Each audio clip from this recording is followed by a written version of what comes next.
Bonjour, bienvenue dans Face à la Lyonne, l'interview à la lyonnaise qui réveille et bouscule Lyon. Je suis Alexandra Caracézelli, fondatrice de l'équipe des Lyonnes et je reçois chaque semaine celles qui ont un projet original, innovant ou insolite pour faire avancer la ville ou la qualité de vie à Lyon. Et si marcher pouvait aussi faire grandir un territoire? C'est le pari engagé de Nathalie Tissier-Chauveau qui s'apprête à parcourir 1000 km seule entre le Beaujolais et Rome. Son objectif, récolter des fonds pour planter des arbres, les bons, aux bons endroits, dans le cadre d'un projet qui s'appelle Plantons sans se planter, porté par le fonds de dotation de Belleville en Beaujolais.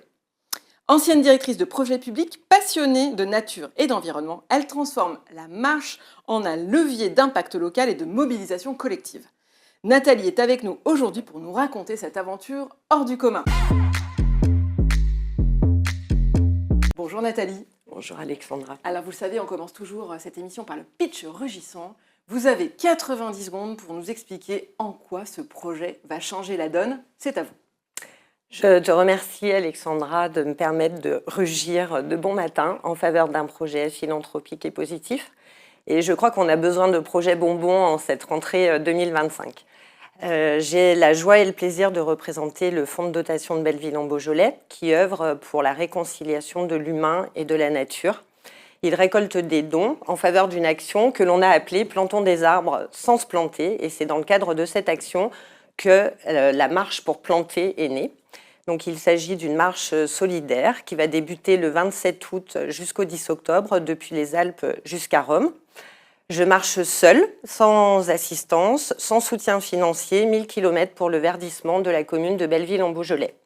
Ce sont 1000 km pour sensibiliser aux bienfaits de la nature en milieu urbain et semi-urbain, 1000 km pour faire rayonner le Beaujolais au-delà de nos frontières. 1000 km, ce sont 45 étapes pour vous permettre à toutes et tous de venir me rejoindre, voire de venir le 10 octobre à Rome pour fêter la réussite du challenge. 45 étapes, c'est 45 jours pour récolter des dons, que vous soyez chef d'entreprise pour valoriser votre politique RSE, que vous soyez particulier parce que vous voulez flécher votre impôt sur le territoire, tout simplement parce que vous aimez boire du Beaujolais, parce que vous vivez dans le Beaujolais, parce que vous avez une résidence secondaire dans le Beaujolais, parce que vous aimez randonner dans le Beaujolais. Bref, toutes les raisons qui font que le Beaujolais vous parle, et les actions philanthropiques aussi. C'est pour ça que notre punchline est « Il n'y a pas de petits dons lorsque l'on partage de grandes ambitions ». Alors Nathalie, en quoi il consiste exactement ce projet un peu insolite? Oui. L'idée c'est quoi? C'est la marche comme outil de valorisation et de récolte de dons. Mais derrière l'esprit, c'est quoi? Alors, c'est la marche parce que de tout temps, ça a été un outil, comment dirais-je, pacifique pour défendre une cause, pour faire passer des messages. Le fonds de dotation existe depuis, il est tout jeune, hein, ça fait à peine 2 ans qu'il a été mis en place sur le territoire du Beaujolais. L'envie de chacun des mécènes, qui sont tous des chefs d'entreprise privés, c'est de verdir la ville, de travailler aux côtés de la commune pour développer leur projet qui s'appelle Belleville en Beaujolais, ville bioclimatique et positive 2035. Et l'idée, c'est surtout de se dire que l'intérêt général, ce n'est pas que l'apanage de la personne publique, c'est quelque chose qui se partage, que l'on soit chef d'entreprise, que l'on soit citoyen, de façon à ce que chacun prenne part au projet. Alors, spontanément, quand on pense au Beaujolais, on ne se dit pas qu'il faut le verdir, le Beaujolais. Non, il y a besoin de planter des arbres aussi dans le Beaujolais? C'est le fonds de dotation de Belleville en Beaujolais, donc on a 13 000 habitants. C'est la deuxième ville, en enlevant la métropole, derrière Villefranche du Rhône. Ouais. Donc il y a 13 000 habitants avec des perspectives de beaucoup plus et de développement. Et c'est quand même une ville, comme je dis, milieu urbain, semi-urbain du Beaujolais. Donc c'est un sujet de préoccupation. Absolument. Et même en territoire rural ou viticole, aujourd'hui, il existe une action sur la communauté de communes qui s'appelle le marathon du Beaujolais, qui aujourd'hui est devenu l'Olympiade du Beaujolais. L'idée étant de planter des haies, de renaturer, créer des mares, de façon à faire revenir la biodiversité. On a pendant des années arraché, enlevé, fait en dépit du mauvais sens. C'est pour ça qu'on appelle d'ailleurs notre action « Plantons des arbres sans se planter », pour qu'on arrête de planter des espèces qui ne correspondent pas au climat, pour arrêter de planter des espèces dans des sols qui ne sont pas fertiles, pour arrêter d'aligner des platanes, qui est une espèce allergène pour beaucoup d'entre nous. Voilà, pour arrêter de faire n'importe quoi. Et comment il vous est venu à l'idée ce projet? De la marche. Ouais. Parce que je marche. Tout simplement. Non, Parce mais que je veux je dire, marche. c'est insolite comme. Un peu. L'idée, c'était d'innover. Moi, il se trouve que je suis dans une période qui me permet de partir 1 mois et demi. Je ne pouvais pas partir plus parce que c'est une question qu'on me pose. Pourquoi tu ne pars pas du Beaujolais jusqu'à Rome? Parce que je n'ai pas le temps suffisant. Donc, j'avais ces 45 jours qui me permettaient de le faire. Après, c'est une proposition que j'ai faite au conseil d'administration. Et j'avoue que les mécènes sont en général super partants chaque fois que je leur propose une idée. Alors, l'idée de l'Italie, en fait, c'est créer des ponts avec le Beaujolais, c'est se dire qu'il y a beaucoup de parallèles entre notre région viticole, d'ailleurs le Beaujolais, je l'appelle la petite Toscane. L'Italie, c'est un de nos pays les plus proches, qui nous ressemble le plus. Moi, je vais descendre dans la vallée d'Aoste et traverser toute la Toscane, qui sont des régions viticoles aussi.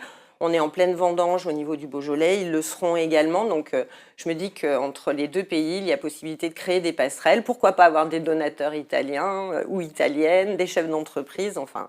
Tout le monde est le bienvenu. D'ailleurs, je vais poser des stickers un peu partout de façon à ce qu'on scanne et on donne. Alors Nathalie, on va apprendre justement un petit peu à vous connaître. C'est le portrait lyonnais de cette émission. Vous, dans la vie, vous êtes plutôt en mode chaton ou en mode lionne? Alors plutôt en mode lionne, parce que depuis que je suis petite fille, puis jeune fille, puis femme, puis mère, je me suis battue pour qu'on me reconnaisse en tant que telle. Comme je dis, si j'avais été l'otage des conditionnements, je n'aurais pas fait la moitié de ce que je fais aujourd'hui. Donc, comme j'aime à le dire, Lou Andreas Salomé dit la vie ne te fait pas de cadeaux. Si tu veux une vie, prends-la, vole-la. Donc, je la vole tous les jours. Et alors, quel est votre parcours de fenote en quelques mots? Alors, mon parcours, je suis stéphanoise. J'ai eu la chance de faire mes études. On arrête cette émission. Je ne savais pas. Je plaisante. Nos amis stéphanois qui nous regardent, ils vont adorer. Oui. Depuis mes 20 ans, je suis venue travailler. Enfin, j'ai fait mes études à Lyon 3, puis j'ai eu la chance de faire l'ESJ à Paris. Et j'ai travaillé en entreprise, en collectivité, beaucoup, en milieu associatif, dernièrement au sein d'une organisation professionnelle comme chef de projet. Et j'ai une grande affection pour la ville de Lyon, dans laquelle j'ai construit ma vie professionnelle, ma vie personnelle. Mais aujourd'hui, je vis dans le Beaujolais. J'ai eu la chance d'être accueillie par un territoire formidable, convivial, enthousiaste, qui m'a adoptée. Et donc, j'ai vraiment envie de le faire rayonner et de le rendre encore plus beau. Alors là, on l'aura bien senti, je pense, dans cette émission. On affiche les couleurs, il n'y a pas de débat. Nathalie, on va passer à la rubrique Praline ou Mâchon. Oui. Qu'est-ce que vous avez envie de partager avec nous? Praline, c'est le truc qui cartonne en ce moment à Lyon et qu'il ne faut pas rater. Ou Mâchon, le truc qui vous irrite et qui vous pique un petit peu?